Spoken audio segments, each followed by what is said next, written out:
iminkana waxaan u wacayaa garaad sare iyo maamuus macallin wax badan soo xogagaal ah in badanna wax soo dhigaya ustaad cabdiwali maxamed xasan soo dhawow ustaad maamulka dugsiga Tawakal macallimiinta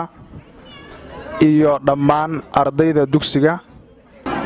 waxaan ku salaamayaa assalaamu calaykum waraxmatullaahi tacaala wabarakaatuh magacayga sida halkan laga xusay waa cabdiwali maxamed xasan waxaan ahaa macallin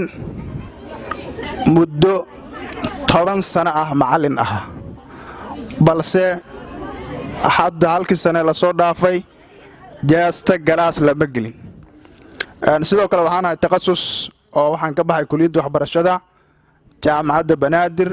department biology chemistry ama qaybta biology chemistry muddo dheer waan ku soo shaqeynay waxaan rabaa marka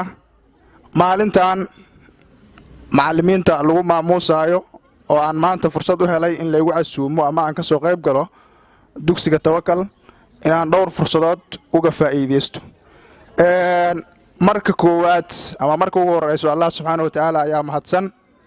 oo naga dhigay dad islaama haddana naga dhigay ama jaanis noo siiyay inaan wax barano waxaan rabaa marka inaan Allah uga mahad celino marka labaad waxaan rabaa inaan u mahad celiyo una hambaliyayo guud ahaan macallimiinta Soomaaliyeed gaar ahaan kuwii aniga wax soo baray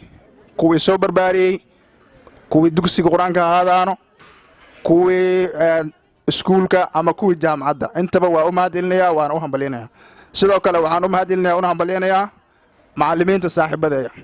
qofka haddii uu mar yahay macallin asxaabtiisa ugu badan waa macallin qof kastana waa saa meesha uu ka shaqeynayo ayuu ku leeyahay saaxiibada ugu badan waxaan u mahad celinayaa saaxiibadeeda ugu badan ee macallimiinta ayaan leeyahay hawl adag aad haysaan Allah idinku guuleeyo Allahna idin garab galo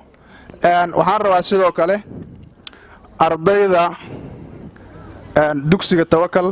ee sameeyay xafladan aad ku quruxda badan inaan uga mahad celiyo maxaa yeelay wax kasta oo juhdi la geliyo way qurux badnaanayaan waana la arkayaa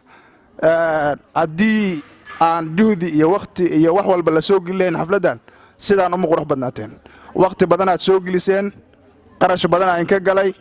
waa mahadsantihiin inaad macallinka Soomaaliyeed aad juhdigan iyo waqtigan aad gelisaan aadna xustaan una mahad celisaan macallimiintiin inta kadib